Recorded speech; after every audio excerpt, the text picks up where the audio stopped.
दोस्तों मैं आपको दिखाऊंगा कि एक स्टोरी के दो पहलू कैसे हो सकते हैं।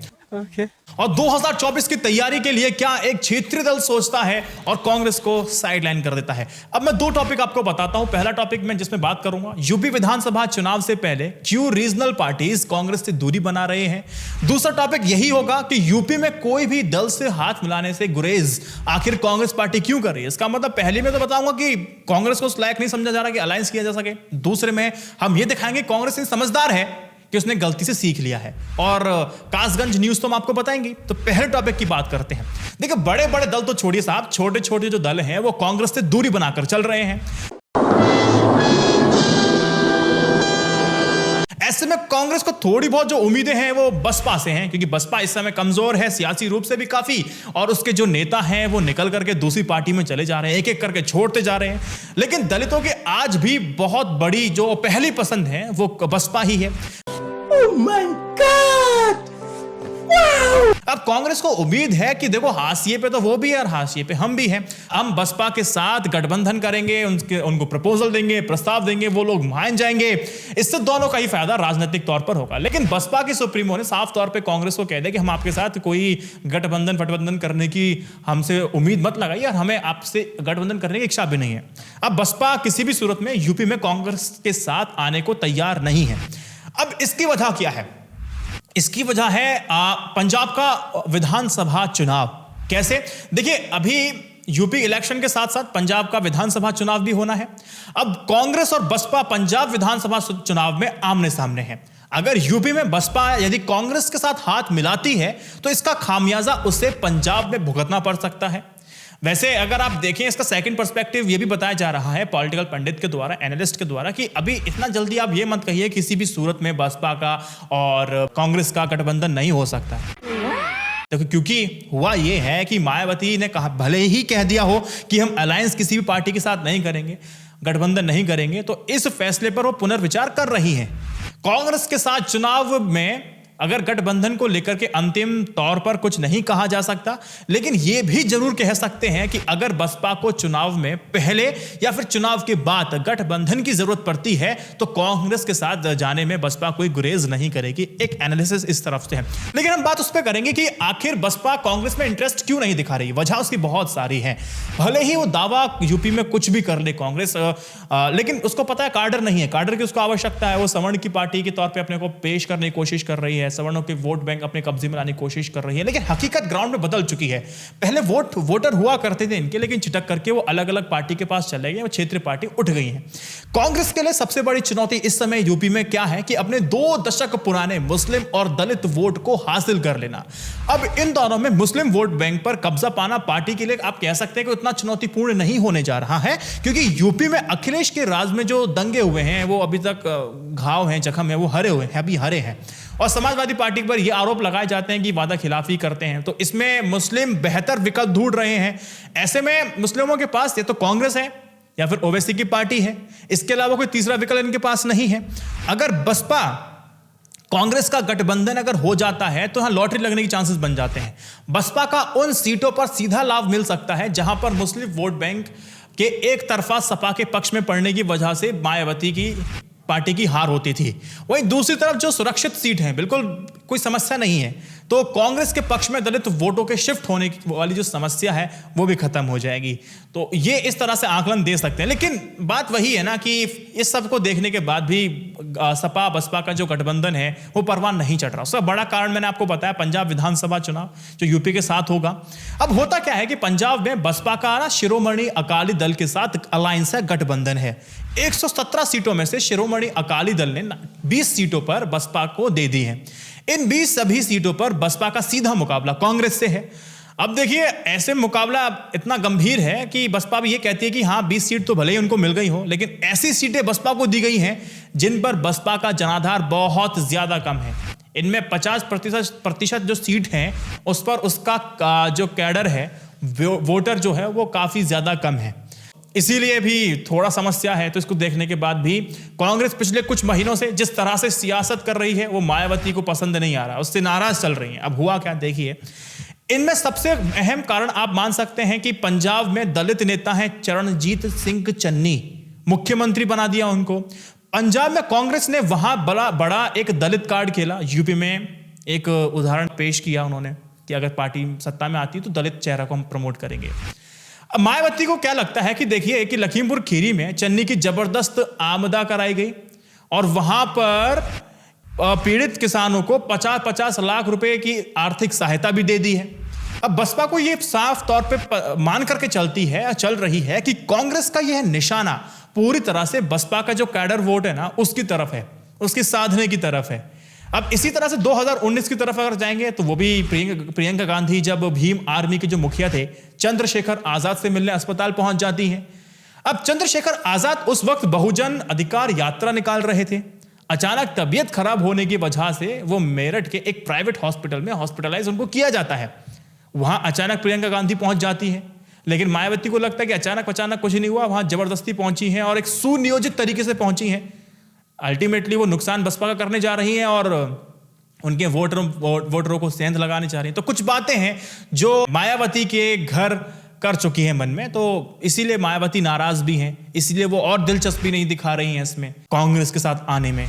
अगर एक और हम देखें पर्सपेक्टिव तो उसमें ये भी देख सकते हैं कि बसपा की निगाह अब जो है वो विधानसभा चुनाव के साथ साथ ना 2024 के लोकसभा चुनाव पर टिकी हुई है। बसपा का थिंक टैंक को पता है कि यदि इस चुनाव में तात्कालिक लाभ के लिए कांग्रेस के साथ अगर हमने हाथ मिला लिया तो जो आने वाले वक्त में इसका असर उल्टा भी पड़ सकता है।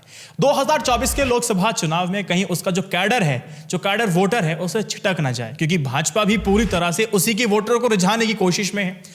ऐसे में उसका नुकसान हो सकता है, इसीलिए वो और जाकर के बसपा कांग्रेस के साथ अलायंस नहीं कर रही है।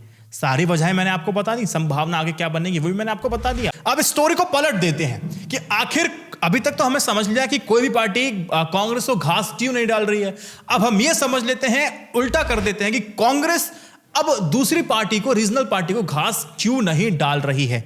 स्टोरी फ्लिप करते हैं, अब उसको हम समझाने की कोशिश करते हैं। देखिए, वेस्ट बंगाल में टीएमसी की जीत के बाद राजनीतिक समीकरण को देखते हुए कांग्रेस को एक बात तो बिल्कुल समझ में आ गई कि रीजनल पार्टी से जितना दूरी बनाकर वो चलेंगे उतना ही फायदा कांग्रेस के लिए लॉन्ग रन में होने जा रहा है। देखिए, कांग्रेस के साथ किसान आंदोलन के जो कर्ता धर्ता है राकेश टिकैत, वो पर्दे के पीछे से कांग्रेस के साथ ही बने हुए हैं, ऐसा बताया जाता है और भूमिका में नजर भी आते हैं। अब यह भी बताया जा रहा है कि यूपी चुनाव में केवल राष्ट्रीय लोक दल को कांग्रेस के पाले में लेने की सलाह भी टिकैत ने कांग्रेस को दी थी। अब हुआ क्या दोस्त, देखिए पश्चिम बंगाल में अगर आप देखेंगे, उत्तर प्रदेश में रालोद और कांग्रेस गठबंधन को अप्रत्यक्ष रूप से नाराज जो किसान हैं एक तरफा लाभ पहुंचा सकेंगे कांग्रेस अगर अलायंस आरएलडी के साथ करेगी।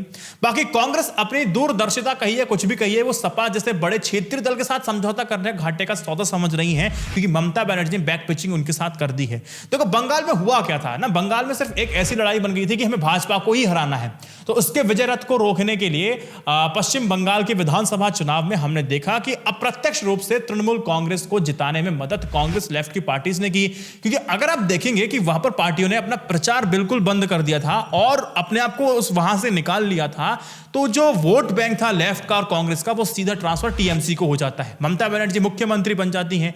मुख्यमंत्री बनने के बाद उस बलिदान को ममता बनर्जी महसूस नहीं करती हैं और क्षेत्रीय दल के साथ मिलकर के आगामी लोकसभा चुनाव में तीसरे मोर्चे के रंग देने के संकेत शुरू कर दिए हैं। एहसान किया लेकिन बताया नहीं, मतलब मेरी बिल्ली मुझको म्याऊं वाला साहब किताब हो गया है। तो ऐसा सियासी माहौल को देखकर कांग्रेस को समझ में आ चुका है कि ये दल को अगर साथ हमने दिया तो दोस्ती को भुला करके लोकसभा चुनाव तक कांग्रेस को ही रोकने में लग जाएंगे। इसीलिए कांग्रेस को इस खतरे को देखा, महसूस किया, इसको एनालाइज किया और कहा कि क्षेत्रीय दलों के साथ कोई समझौता करने के मूड में नहीं है हम। और इस नजरिए से ही अगर आप देखेंगे तो बिहार का चुनाव भी देख सकते हैं। मैंने कहा कि यहां नुकसान तो होगा और हुआ भी। उपचुनाव में कांग्रेस ने अपने पुराने मित्र राष्ट्रीय जनता दल से दूरी बना ली। इसी क्रम में कांग्रेस ने क्या किया, सपा के साथ कोई बहुत बड़ा समझौता ना करने के साथ जो उसकी सहयोगी है आरएलडी को तोड़ करके अपने पाले में लाने की कोशिश शुरू कर दी है। लेकिन आरएलडी सपा की तरफ जाएगी, लेकिन कंफर्मेशन वहां से अभी नहीं आया है। अब कांग्रेस क्यों कर रही है आरएलडी के साथ, क्योंकि पश्चिमी यूपी में उसका असर आरएलडी रखती है। है ना, उसका और उसका जो किसान आंदोलन है और किसानों की जो नाराजगी है वो चुनावी लाभ आरएलडी को पहुंचाएगी और आरएलडी के साथ गठबंधन के बाद कांग्रेस को लाभ मिलेगा इसका।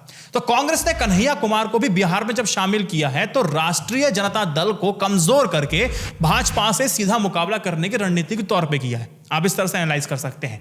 अब पश्चिमी उत्तर प्रदेश में किसान नेता टिकैत की मदद से रालोद से गठबंधन कर कांग्रेस सपा को मात देना चाहती है, जबकि पश्चिम बंगाल के मुख्यमंत्री की और अपनी अलग स्ट्रेटेजी है। वो क्या करती है कि वो उस फॉर्मूले के तहत चलना चाहती हैं, चल रही हैं, जो भाजपा विरोधी मतदाताओं को एकजुट कर सकती है।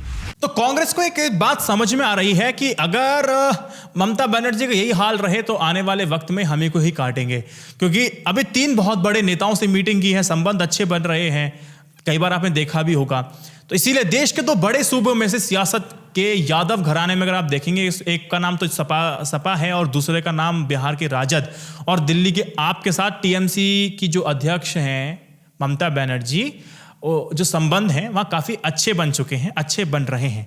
अब ये लगने लगता है कि कहीं ऐसा तो नहीं कि अखिलेश यादव, तेजस्वी यादव और केजरीवाल जैसे क्षेत्रीय दलों को एकजुट करके ममता बनर्जी अपने आप को तीसरा मोर्चे के तौर पर तैयार कर रही हैं, मोदी का जो टीना फैक्टर है उसको खत्म करने की कोशिश कर रही हैं।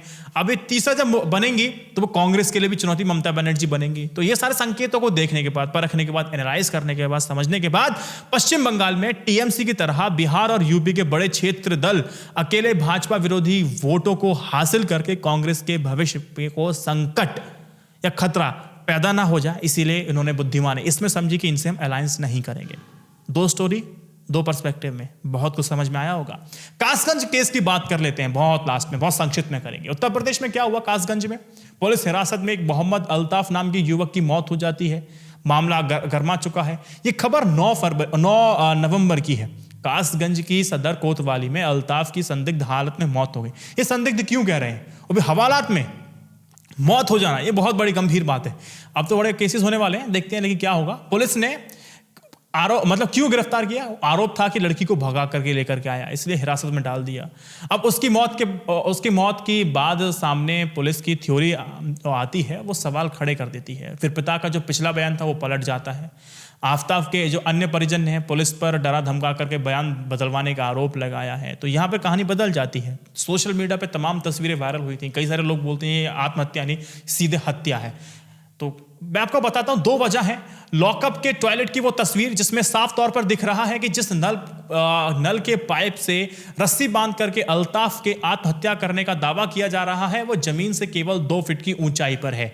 और जबकि अल्ताफ की जो आप देखेंगे हाइट है, जो उनके परिजन बता रहे हैं, वो तकरीबन 5.5 फीट बताई जा रही है। तो लॉजिकली कोई व्यक्ति लॉजिक लगा के ये समझ सकता है, पूछ सकता है कि 5.5 फीट का व्यक्ति 2 फीट के नल पर लटक कर कैसे फांसी लगा सकता है। चूहा भी लगा पाएगा ऐसे तो भाई। लेकिन उसके ही पैरेलल एक और तस्वीर सोशल मीडिया पे वायरल होने लगी, जो पुलिस को बिल्कुल घेर लेती है। क्या था उसमें कि अल्ताफ का शव नल के पास पड़ा दिख रहा है, उसके नल और उसके गले और नल के पाइप में एक डोरी भी बंदी दिख रही है। पाइप दीवार से अलग हुआ पड़ा है। इस तस्वीर के सामने आने के बाद पुलिस पर क्राइम सीन में फेरबदल करने के भी आरोप लग जाते हैं, घेरना शुरू कर देते हैं। अब यहाँ पर दिलचस्प था एक रिटायर्ड आईएएस का वो ट्वीट जो आपको देखना चाहिए, जिसको इन्होंने पद्मश्री के साथ रिलेट किया है। वो लिखते हैं कि 6.5 फीट का अल्ताफ नाड़े से बाथरूम की 2 फीट ऊंची टोंटी से लटक गया और मर गया। सिंपल। यूपी में रोज ऐसी कितनी घटनाएं होती होंगी, स्क्रिप्टेड घटनाएं होती होंगी। गत माह आगरा में अरुण वाल्मीकि की पुलिस कस्टडी में ही ऐसी मौत हुई थी, तो यही स्क्रिप्ट लिखी थी। लास्ट में कहते हैं कि कोई पद्मश्री बचा हुआ है क्या। अब देखो क्या निकल के सामने आता है, क्योंकि प्रियंका गांधी वाड्रा भी जब तक मैं वीडियो रिकॉर्ड कर रहा हूँ, अभी मेरे ख्याल से 12:30 के आसपास बज रहे हैं, तो इस वक्त तक तो शायद वो नहीं निकली हैं यात्रा पे। सुनने में आ रहा है कासगंज पहुंचेंगी, पीड़ित परिवार से मिलेंगे और इंसाफ की मांग वो करेंगे। मुझे उम्मीद है आप वीडियो में बहुत ब्रॉडर पर्सपेक्टिव लेके आप चले होंगे, आपको समझ में आया होगा। इस वीडियो को 3 व्हाट्सएप ग्रुप में शेयर कीजिएगा। लेकिन i9 न्यूज़ इंडिया की जर्नलिज्म को सपोर्ट करने के लिए यूट्यूब पेटेंट मेंबरशिप ले सकते हैं। जय हिंद, वंदे मातरम। Stay updated, stay educated. सत्यमेव जयते। नमस्कार।